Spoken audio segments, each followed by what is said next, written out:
வெங்கடாச்சலம் அவர்களே, தலைமை கழகத்தினுடைய நிர்வாகிகளை, சென்னை மாவட்டத்தினுடைய பகுதி வட்ட கிளை கழகத்தினுடைய நிர்வாகிகளை, பல்வேறு அணிகளை சார்ந்த நண்பர்களை, மணமக்களுடைய குடும்பத்தை சார்ந்திருக்கக்கூடியவர்களை, மணக்கோலம் பூண்டிருக்கக்கூடிய மணமக்களை வாழ்த்துவதற்காக வருகை தந்திருக்கக்கூடிய பெரியோர்களை, தாய்மார்களை, நண்பர்களை, என் உயிரோடு கலந்திருக்கக்கூடிய தலைவர் கலைஞர் அவர்களின் உயிரினும் உயிரான அன்பு உடன்பிறப்புகளை, உங்கள் அனைவருக்கும் என்னுடைய அன்பான வணக்கம்.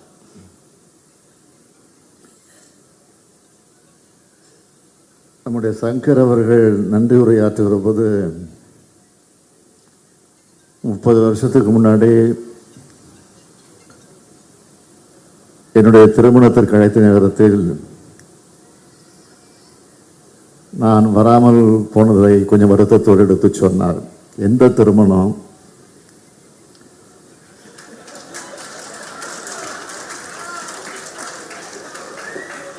எந்த திருமணத்துக்கு அழைத்தார், அந்த சந்தேகம் எனக்கு ஏற்பட்டுச்சு.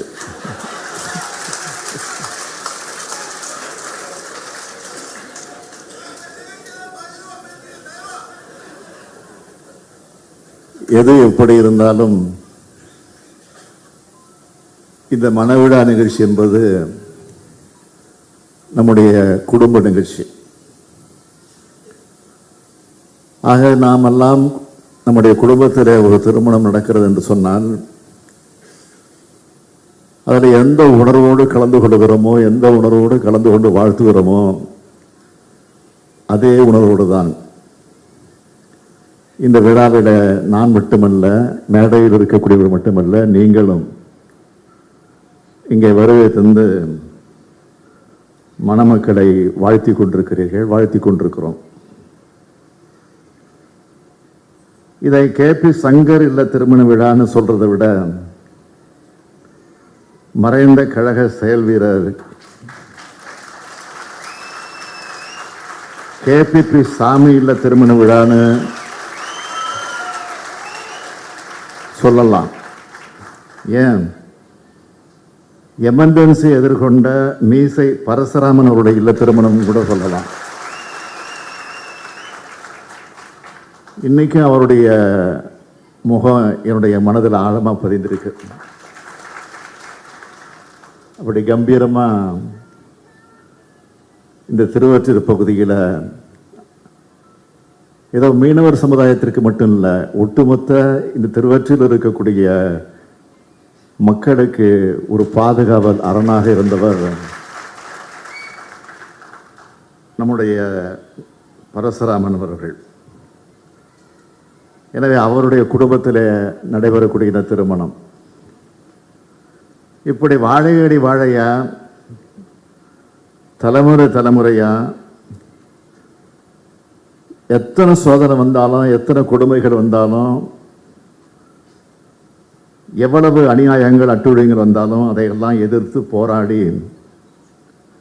இந்த திருவொற்றியூர் பகுதியிலே கழகம் வளர்வதற்கு பாடுபட்ட ஒரு உன்னதமான தியாகம், நாம் ஒரு தியாகியாக வலம் வந்தவர் தான் நம்முடைய பரசுராமன் அவர்கள். அந்த குடும்பத்தில் நடைபெறக்கூடிய விழா இது. கிட்டத்தட்ட 60 ஆண்டு காலமாக பரசுராமன் அவர்களுடைய குடும்பத்தை சேர்ந்தவங்க உள்ளாட்சி மன்ற பிரதிநிதிகளாக மக்களால் தொடர்ந்து தேர்ந்தெடுக்கப்பட்டு வராங்க. கழகம் தொடங்கப்பட்ட நாளிலிருந்து கழக தொண்டராக இருந்தவர் தான். தலைவர் கலைஞரால தான் மீச பரசுராமன் என்று அழைக்கப்பட்டார். முன்னாள் நகர கழகத்தினுடைய அவைத் தலைவராக பரசுராமன் அவர்கள் மிசாவில் கைதாகி பல அடக்குமுறைகளுக்கெல்லாம் ஆளாகி இருக்கக்கூடியவர். கழக துண்ட தோளிலிருந்து எந்த நிமிஷமும் அவர் எடுத்ததில்லை. எந்த நிலையிலும் யார் கூப்பிட்டும் எந்த பக்கமும் போனதில்லை. கழகம்தான் குடும்பம், குடும்பம்தான் கழகம் என்ற உணர்வோடு வாழ்ந்து காட்டியவர். அப்படிப்பட்ட அப்பாவுக்கு தப்பாம பிறந்த பிள்ளைகள் தான் KPP சாமி அவர்களும் KP சங்கர் அவர்களும். KVK குப்பம் பகுதி மீனவ பகுதி மக்களுக்காக KPP சாமி அவர்கள் ஆற்றிய உதவிகளை பார்த்து 2006 சட்டமன்ற தேர்தல் நேரத்தில் திருவொற்றியூர் தொகுதியில் அவருக்கு தலைவர் கலைஞர் அவர்கள் சட்டமன்ற உறுப்பினராக வேட்பாளராக நிற்பதற்கு வாய்ப்பு தந்தார்கள். 2006 2011 வரை கழக ஆட்சியில் சட்டமன்ற உறுப்பினராக மட்டுமல்ல மீனவத்துறையினுடைய அமைச்சராகவும் இருந்து பொறுப்பேற்று பணியாற்றியிருக்கிறார். மீன்பிடி தடைக்கால நிவாரணம், சுனாமியில் வீட்டை இழந்தவர்களுக்கு தொகுப்பு வீடுகள், சுனாமியில் பாதிப்படைந்த விசைப்படகுகளுக்கு வழங்கின கடன் தள்ளுபடி உள்ளிட்ட பல திட்டங்களை மீனவ நலனுக்காக செஞ்சு சாதனை படைத்தவர். சட்டமன்றத்திலேயும் மிக சிறப்பாக அவர் ஏஞ்சாவ இதில் இருக்கிற அதிமுக உட்கார்ந்துருவாங்க.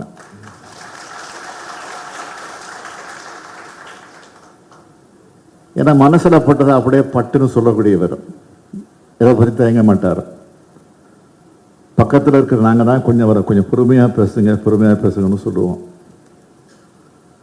அந்த அளவிற்கு எல்லோருடைய கவனத்தை ஈர்த்தவர் நம்முடைய மறைந்த சாமி அவர்கள். மீனவ சமுதாய மக்களுக்கு மட்டுமில்லாமல் தன்னை தேர்ந்தெடுத்த திருவொற்றியூர் தொகுதி மக்களுக்கும் பல நல்ல திட்டங்களை எல்லாம் கொண்டு வந்தவர். வண்ணாராய்பேட்டையில் இருந்து விம்கோ நகர் வரையிலான மெட்ரோ ரயில் விரிவாக்கத்தையும் கொண்டு வருவதற்கு துணை நின்றவர். 2011 ஆட்சி மாற்றம் நடந்துச்சு. அன்றைய அதிமுக ஆட்சியாளர்களால் பல இன்னல்களுக்கெல்லாம் ஆளாகி பல பொய் வழக்குகளை எல்லாம் சந்திச்சு சிறையில் பல கொடுமைகளை எல்லாம் அனுபவித்தவர் நம்முடைய சாமி அவர்கள். அவர் மட்டுமில்லாமல் அவர் குடும்பத்தில் இருந்த பிறகும் இந்த அடக்குமுறைகளுக்கு ஆளாகியிருக்காங்க. மனைவி மகனை இழந்து உடல்நிலையும் இதனால் அவருக்கு பாதிக்கப்பட்டுச்சு. அப்படி பாதிக்கப்பட்ட நேரத்தில் கூட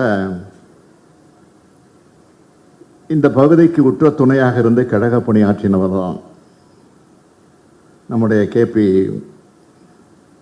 சாமி அவர்கள். இன்றைக்கு அவர் விட்டு சென்றிருக்கக்கூடிய இந்த பணிகளை எல்லாம் அவரோடு இருந்து அவரோட அனுபவங்களை எல்லாம் பெற்று இன்றைக்கு உற்ற துணையாக இருந்து கழக பணியாற்றி கொண்டிருக்கக்கூடியவர் தான் நம்முடைய KPP சங்கர் அவர்கள். 2011 மாநகராட்சி மன்ற தேர்தலில் போட்டியிட்டு வெற்றி பெற்றார். அது எப்படி சிறையிலிருந்து போட்டியிட்டு வெற்றி பெற்றார்.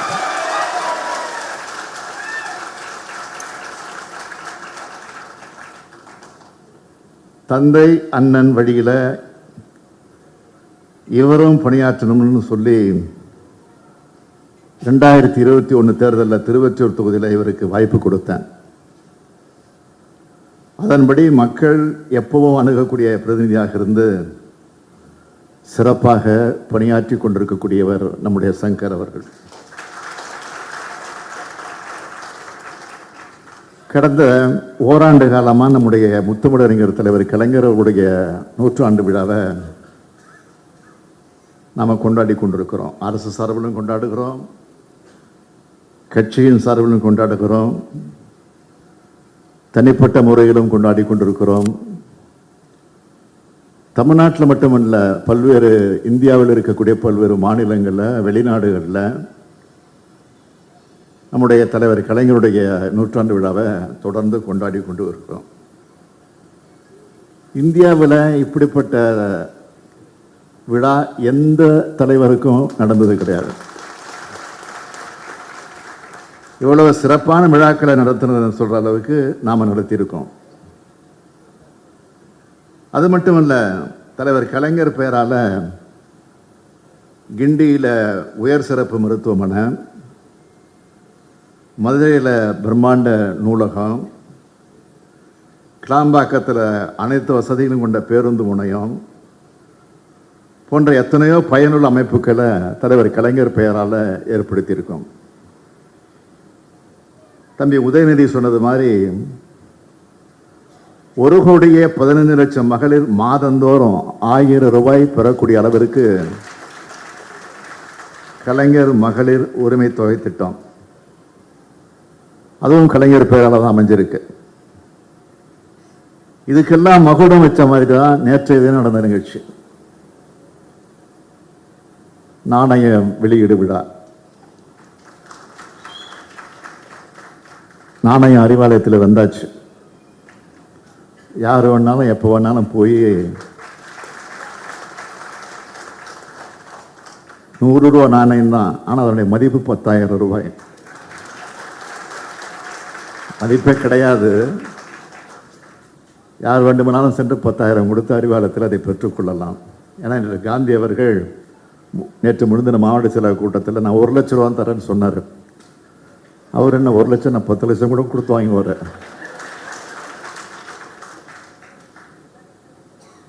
ஆக நேற்றைய தினம் நடந்த நிகழ்ச்சியை நீங்கள்லாம் பார்த்துருப்பீங்க, வந்திருக்கீங்க. ஒன்றிய பாதுகாப்புத்துறை அமைச்சர் ராஜ்நாத் சிங் அவர்கள் நேற்றைக்கு வருகை தந்து அந்த நிகழ்ச்சியிலே பங்கேற்று கலைஞருடைய நினைவிடத்தை போய் பார்க்கணுன்னு நாங்கள் கூட கேட்கல, பார்த்தே தீரணும்னு அவரே கேட்டு முழுமையாக அத்தனையும் பார்த்துட்டு இது மாதிரி நான் எங்கேயும் பார்த்ததே இல்லை என்று பாராட்டிட்டு போனார்.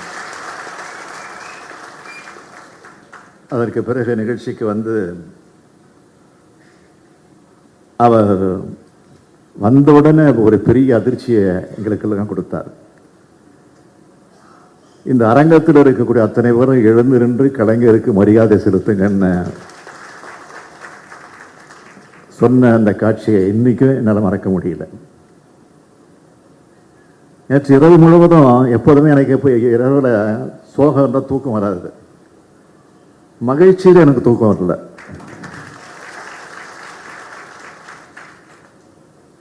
ஆக பாதுகாப்புத்துறை அமைச்சர் ராஜ்நாத் சிங் அவர்களோட நேற்றைய உரை உள்ளபடியே கூட்டணி கட்சி தலைவர்கள் பேசினா என்ன பேசுவாங்கன்னா அதை விட அதிகமா திமுக காரன் பேசுறதை விட அதிகமா சிறப்பா தலைவர் கலைஞரை பற்றி அவர் பேசினது உள்ளபடியே வரலாற்றில் பொறிக்கத்தக்கக்கூடிய உரையாக அந்த உரை அமைந்துச்சு. கலைஞரை இந்த அளவுக்கு புகழணும், பாராட்டி பேசணுன்ற அவசியம் அவருக்கு இல்லை, தேவையும் இல்லை அவருக்கு. ஆனாலும் பேசினார் என்றால் உள்ளத்திலிருந்து உண்மையை பேசினார் அமைச்சர் ராஜ்நாத் சிங் அவர்கள். இதை வந்து சிலரால தாங்கிக்க முடியல. ஒருத்தர் இருக்கார் எதிர்கட்சி தலைவர்னு ஒருத்தர் இருக்கார் இங்க தமிழ்நாட்டில். அவர் நேற்று பேட்டி கொடுக்கிறாரு. என்னன்னா நாணயம் வெளியிடுறாங்க, இந்தியில இருக்கு, தமிழ்ல இல்ல, தமிழ் தமிழ் தமிழ் தமிழ்னு முழங்குறாங்களா, இந்தியில இருக்கு அப்படின்னு சொல்றாரு. முதல்ல ஒன்று அரசியல் தெரிஞ்சிருக்கணும், இல்லை நாட்டினுடைய நடப்பு புரிஞ்சிருக்கணும், இல்லை மண்டல மூளையாவது இருக்கணும்.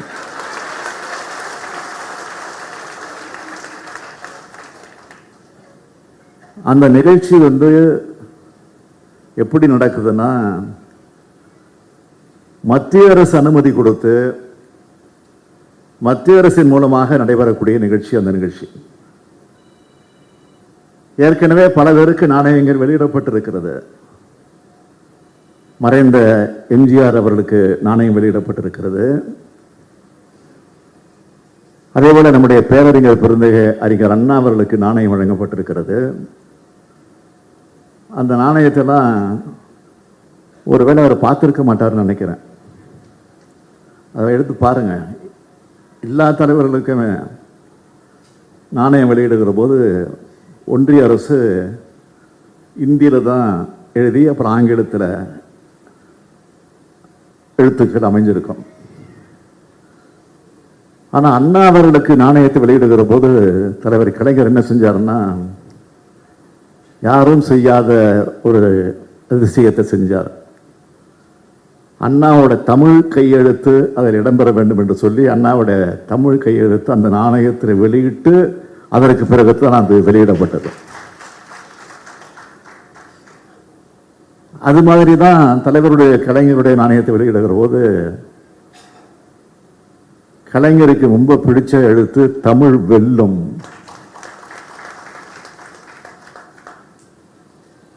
பெரும்பாலும் அவர் கையெழுத்து கொடுக்கிற போது தமிழ் வெல்லும் தமிழ் வெல்லும் என்று சொல்லுதான் சொல்லி எழுதி கையெழுத்து போடுவார் பெரும்பாலும். இல்லைன்னா அண்ணா வாழ்க, அண்ணா புகழ் ஓங்குக, பெரியார் வாழ்க, அப்படிதான் சொல்லி கையெழுத்து போடுவார். ஆக அந்த தமிழ் வெல்லும் எழுத்து தமிழ் தான் எழுதப்பட்டிருக்கு. இதை கூட அவர் பார்க்காம, இதை கூட புரிஞ்சிக்காம தெரிஞ்சிக்காம இப்படி ஒரு எதிர்கட்சி தலைவர் நமக்கு வந்து வாச்சிருக்காரு அப்படின்னு தான் நம்ம வருத்தமா இருக்கு.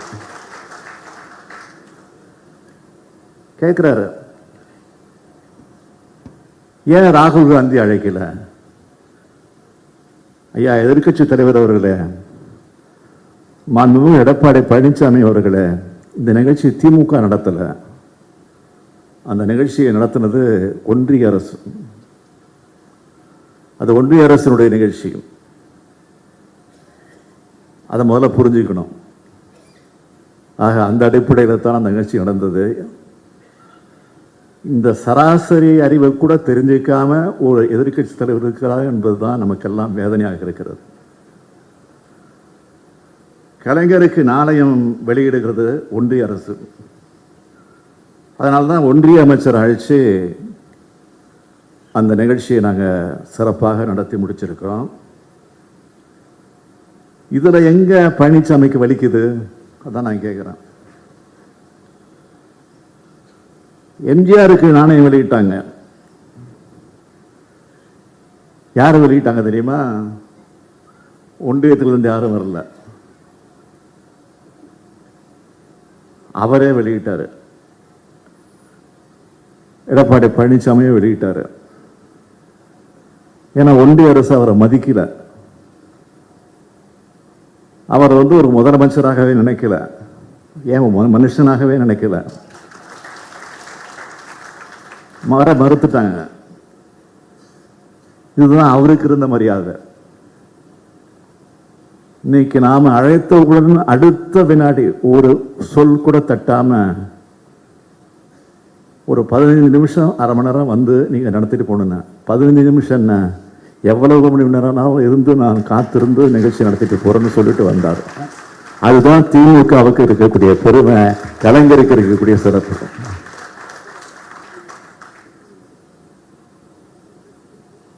இன்னொன்னு சொல்லணும்,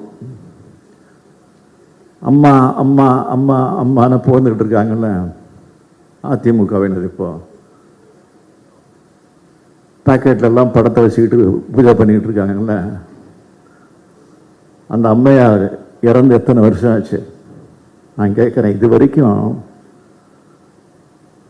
அவர்களால், அந்த அம்மையார் அவர்களால் வளர்க்கப்பட்டவர்கள், உருவாக்கப்பட்டவர்கள் ஒரு இளைஞர் கூட்டமாவது நடத்திருக்காங்களா?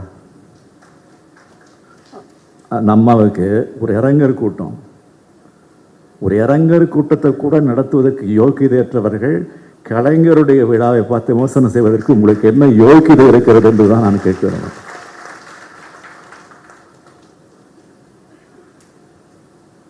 ராஜ்நாத் சிங் அவர்களை நாம் அழைச்சதுனால ஏதோ பாஜகவோட நம்ம உறவு வச்சுக்கிட்டோம், உறவு வச்சுக்க போகிறோம் அப்படின்னு ஒரு செய்தியை கிளப்பி விட்டுருக்காங்க. இது மீடியாவுக்கு ஒரு தீனி. ஒவ்வொரு ஊடகங்களும் ஒவ்வொரு கோணத்தில் பேசிக்கிட்டு இருக்கிறாங்க. திட்டினாலும் திமுக தான், வாழ்த்தினாலும் திமுக தான். நாங்களாம் ரகசிய உறவுலாம் வச்சுக்க வேண்டிய அவசியமே இல்லை. அம்மையார் இந்திரா காந்தி அவர்களை சொன்னாங்க, கலைஞரை பொறுத்த வரைக்கும் திமுகவை பொறுத்த வரைக்கும் எதிர்த்தாலும் கொள்கையோடு எதிர்ப்பார், ஆதரித்தாலும் கொள்கையோடு ஆதரிப்பார் என்று சொல்லியிருக்கிறார். அதே போன்னே போதுங்கிறது. அந்த அளவுக்கு பழனிசாமி மாதிரி ஊர்ந்து போய் பதுங்கி போய் பதவி வாங்குகிற புத்தி திமுகவுக்கு கிடையாது. எல்லோருக்கும் உரிய மரியாதையை நாங்கள் கொடுப்போம். அதுக்காக நிச்சயமாக சொல்கிறேன், உறுதியாக சொல்கிறேன், அண்ணா மீது ஆணையிட்டு சொல்கிறேன், நமக்கென்று இருக்கக்கூடிய உரிமையை ஒரு நாளும் விட்டு கொடுக்க மாட்டோம். இதுதான் அண்ணாவும் கலைஞரும் நமக்கு போட்டு தந்திருக்கக்கூடிய பாதை. அப்படிப்பட்ட இயக்கத்தை சார்ந்த குடும்பத்தில் தான் இன்றைக்கு இந்த மனவிழா நிகழ்ச்சி நடைபெறுகிறது. இங்கே கூட தம்பி உதயநிதி ஸ்டாலின் அவர்கள் பேசுகிற போது சங்கருக்கு கோபம் வந்துருங்கிற பயத்திலே வந்தேன்னு சொன்னார். நானும் அப்படிதான்.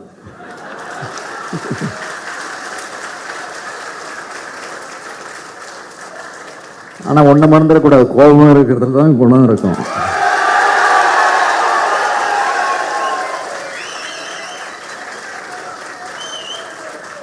சங்கர் நான் கேட்டுக்கிறேன், இப்படிதான் பேசுறாங்களன்னு நீ கோபத்தை குறைச்சிடாதீங்க. கட்சிக்குன்னு ஒரு பிரச்சனை வருகிற போது பெரிய கோபம் வந்தே தீரணும்.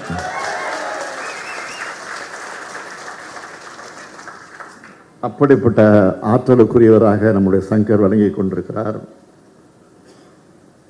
அந்த சங்கர் இல்லத்தில் நடக்கிற திருமணம், அந்த திருமணத்தில் உங்களோடு சேர்ந்து நானும் பங்கேற்று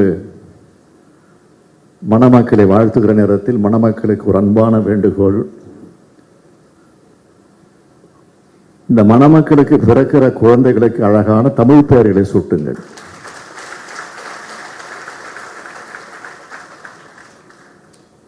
ஏன்னா தமிழுக்கு செம்மொழி என்ற பெருமையை பெற்று தந்தவர் நம்முடைய தலைவர் கலைஞர் அவர்கள். ஆகவே புரட்சி கவிஞர் பாவேந்தர் பாரதிதாசன் எடுத்து சொல்லியிருக்கக்கூடிய வீட்டுக்கு விளக்காக நாட்டுக்கு தொண்டர்களாக மணமக்கள் சிறப்பாக வாழ வேண்டும் என்று மணமக்களை வாழ்த்தி விடைபெறுகிறேன். நன்றி, வணக்கம்.